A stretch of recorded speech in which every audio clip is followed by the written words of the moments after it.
Did you hear that the Ministry of Education has decided to make mathematics optional for certain pathways from grade 10? What's your opinion on this?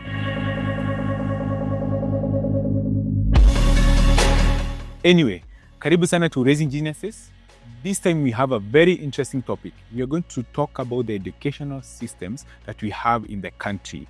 CBC, IGCSE, IB, Montessori, all that, 844. So we are going to break down each and every education system. We understand what and how they are teaching and preparing the learners for the future of work. So stay tuned as we break down this. You're going also to invite an expert in each of these areas, including also homeschooling, so that we can learn on how different education systems are preparing or not preparing your learners for the future of work. So let's start with 844.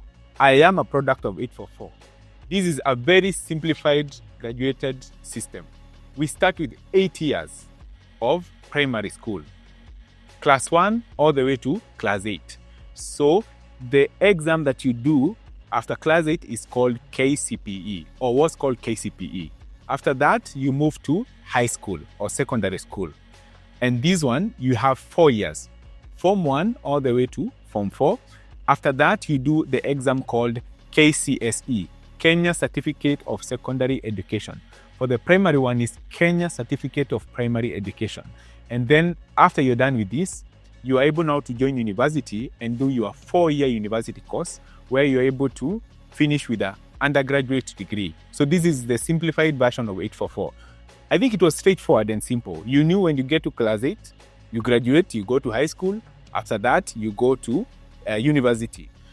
You were only to choose a pathway when you finished Form 4. That's when you decide on the course you want to do, whether you're going to a technical university or you're going to the standard university. Now, the advantages of 844, I think it was straightforward. You just know you are studying for the class 8 exam. After that, you study for the Form 4 exam. After that, you go to university. And the cutoff is straightforward. Now they said C+ and above, you go to university. For class 8, there was a clear transition. So the government had pushed for 100% transition from primary school to high school. So it was just a simplified system that you could say. The other one, we say it had more focus on academia. So you were learning everything. So art and craft, maths, English, all the subjects you had to do, except only maybe in Form 3, where you had to choose a subject. So mostly you were to choose on social sciences, on other sciences. Some schools do chemistry, some do chemistry and biology, some do the different sciences that they used to do. But ideally, when you go through 844, you learn about everything. So it has prepared you to go to the market or go to choose any career that you may wish, because you have a good background in all the areas you need. The disadvantages, it's a very, very, very, very exam-centered system. So here, if you were studying all your 7 years and you happen to sleep or maybe lose a bit of time during your class 8 or your Form 4 period, then it means you may fail an exam if you did not revise well. So I can give an example with myself. So I went to a school that during Form 4, my colleagues, I will not say who, they decided to ban the school. Now we were told we have to go home and then we have to do our exams. It was a boarding school, so we are going to boarding school, but we were told we have to come and do the exams every day and then we go home. So we had about 3 months of not going to school because the school was banned 3 months prior to KCSE. So guys went home and guys did not study. So you're comparing me, who is sent home because the school has been banned, and the one who is revising every day in the school, and then we're supposed to come and do the same exam. So because of just 3 months in an entire 4-year period, most of the people, including myself, did not perform as expected. Again, other pressures affected how we performed. And I'm sure it's so for many other people. Some people were so much sick during this period. Some others had family problems during this period. And that really affects your future. or where you're going. So that would be the biggest disadvantage. The other one, there was a lot of studying. So I know of schools that used to wake up at 3 a.m. to study and even sleep at 11 p.m. because there is too much work to handle. And that is one of the biggest challenges with the system. So it is the other thing, it does not check on different competencies. So it's mostly focused on academia. So whether you have a skill, whether it's art, whether it's singing, whether it's sport, all that doesn't matter. What you have to do is make sure you pass, and then you're going to explore the other courses after. From 844, the government transitioned to CBC. This is competence-based curriculum, and the first inaugural class was in 2017. Now, before it was class 1, and now we turn to grade 1. The system also changed from 844 to 6333. So what does it mean? From grade 1 to 6, it's primary education. And then from grade 7 all the way to grade 9, we call it junior secondary. From grade 9 to grade 12 is senior school. After that, you transition to university, where you have 3 years instead of the previous 4. So what has happened there is that you have 6 years of primary. After that, you go to the junior secondary, and then when you go to senior secondary, you're able to choose a pathway. There are 3 main pathways that the governments have given. The first one is STEM: science, technology, engineering, and mathematics. Here you choose to focus on either pure mathematics, technology courses, or engineering courses. The next one you choose is sports and art. Here you can be able to choose a sports career. You want to be a footballer, you want to go and learn how to be an expert swimmer, and even other professional sports. And then you can be able to choose arts, whether you become an artist and all the other areas that involve art. The last pathway that the government has introduced is social sciences. So you're able here to choose whether you want to go into law, you want to do business, and all that. So 3 main pathways that you have to choose from. After you choose from these pathways, this will determine which course you're going to take when you go to university. So the system for CBC allows learners, even after senior high school, to be employable or to have skills and also practice without going to university. So this is the best advantage you have for CBC. The next thing, it is so much parent-centered. It's an advantage and also a disadvantage. So parents' involvement is so much on this. Initially for 844, rarely were parents involved in what the kids were doing. The next thing, it is very practical. So it's competence-based. So they are very practical skills, and the learning is also very practical. The last thing that I can talk about CBC and the advantage that you have for CBC, it's preparing the learners for the future. So you're able to choose your pathways, you're able to choose your career option, even from the high school level or from the junior and senior high school level, compared to the options that you had in the 844 system. The disadvantage is that parents are talking more now. It has a lot of work, homework, and a lot of assignments and a lot of projects that the learner has to do at home or with the parent. But now the government has had this and is doing something called rationalization. Recently, there have been a crisis on books. And the reason there is a crisis on books is that the government realized that the CBC was involving parents very much. And the committee that was set decided that they need to rationalize. This is to change the mode of teaching or the mode of presentation of CBC so that it does not involve the parents too much. So that is the reason why there are issues with publishers, and so many books have to be redone again. So you may find that the book that you had bought for your child for CBC is no longer the book that the government is recommending because they've done something called rationalization. Those are the advantages and disadvantages of CBC. 844 and CBC are the local education systems that the government have introduced. But now we have other internationally recognized education systems that are in the country. The most popular one is IGCSE. People say Cambridge education. This one has all A levels, and it's similar to CBC.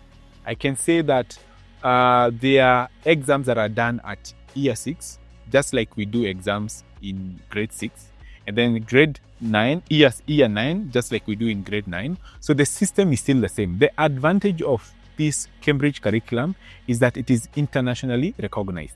So you can have a child doing especially if you move around a lot, you can have your child learning in Kenya, and then you move to another country that have the similar system, and you can be able to just integrate and continue learning. So international recognition is the best thing about this this IGCSE, or people say Cambridge curriculum.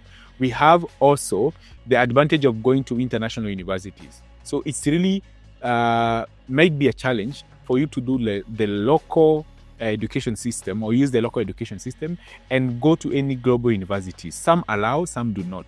But with Cambridge curriculum, you can be able to pivot or move to any international university as long as they accept such a program. After Cambridge, we go to IB, International Baccalaureate. This is one of the oldest education systems in the world, and in Kenya is actually offered. The advantage of this is that a child is taught to be independent. So they are able to do research on themselves. They don't do classwork as usual, where you sit down and teach the child.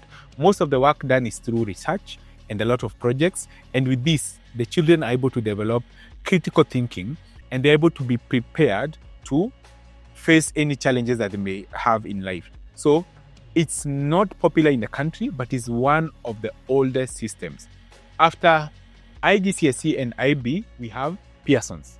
So this is a UK program that has the same structure as Cambridge, but its approach is a bit different. There is more of practical learning, and there are several schools in the country which offer the Pearson curriculum. After Cambridge, IB, and Pearson's, we also have ACE, Accelerated Christian Education. This mostly uses the principles of the Bible or Christian living to train the child on different aspects. If it's science, instead of talking about evolution, they talk about the creation of man. So the other thing is that it's very personalized. When a learner completes a stage is when they move to the next level. Compared to the CBC, where you just are grouped by age and are grouped by level or grade, this ACE is a bit more personalized. So what are the disadvantages of these international curriculums? Number one, expensive. So the fee structure is quite stiff, as most parents say.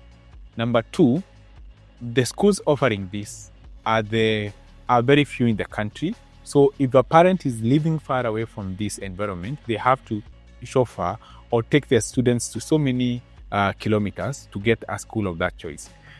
After these international curriculums, there is one that is becoming popular, especially with COVID. Homeschooling. This is where you decide you want your child to learn from home. Just like it says homeschooling, they don't get to the bus to go to a school every morning. You choose to train your students in your house, and you are able to take them from one level to the next as an individual parent or by hiring a tutor. Most of the parents I know that are homeschooling say the best thing about this homeschooling curriculum is that you're able to discipline your child in the right way, because they are not mingling with other children who may have different levels of discipline.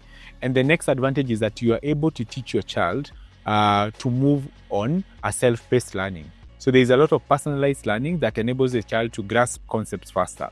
The children are also in their home environment, which is what they are used to. So the stress and the struggles of going to school every morning and coming back, staying in the bus for 2 to 3 hours, this reduces productivity. And the homeschooling is becoming popular day by day. We'll also invite a homeschooler parent here to tell us about homeschooling and what are the advantages and disadvantages, and how they are preparing these students for the future of work. Disadvantages for homeschooling. One of the things is that the children are not able to interact with others, and this is very critical as the children grow up. There is something called peer-to-peer learning, where the children are able to teach each other some concepts, and this does not happen with homeschooling. If a parent is weak in a certain area or in a certain discipline, the child will be passed on this weakness. That's the other disadvantages, because we may teach your child all from level 1 all the way to when they are pre-teens or to teenagehood when they get to university. So if a parent has some weak points in as a teacher or in discipline, this will directly affect the children. The other disadvantages we have for homeschooling is most of the parents who want to homeschool may have a lot of challenges juggling between work and juggling between training. What will happen is, in one of these instances, most parents find themselves not being consistent with the curriculum that is there for homeschooling. So a parent has to dedicate their entire time, productive days, to teaching the children. So the million-dollar question still remains. These systems, whether it's local, whether it's international, whether it's homeschooling, are they preparing the learners for the future of work? We say that the work environment that these learners or these children are going to face is not the same as it is currently. With AI, with coding, with the internet, things are changing. So which is the best course to prepare your learner for the future of work? For us to know more and get deeper insights on this, we are going to invite an expert on each of these levels who will be able to elaborate the disadvantages and the advantages of these different education systems. Thank you for watching this episode. Thank you again for subscribing. If you've not subscribed, please subscribe. Follow us on Instagram and TikTok. See you in the next one. Let's raise geniuses one episode at a time.